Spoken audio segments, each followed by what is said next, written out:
How to delete a Facebook page. Hi everyone, it's Sophia to assist you today. Without any delay, let's jump right in. First, open Facebook page. Log into your account. You'll find this kind of screen pop up. Click on three lines located on top right.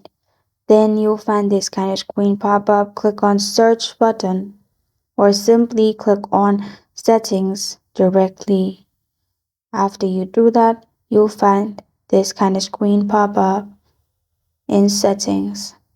Then scroll down till you find access and control. In here, simply click on delete page and then press on continue. Then simply select one reason why you want to delete the page. Press on continue, again continue. You can download your information if you want to. After that, enter your password and you're good to go. This is how to delete a Facebook page.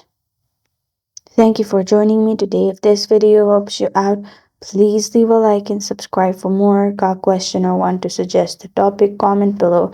I am Sophia signing off. Until next time.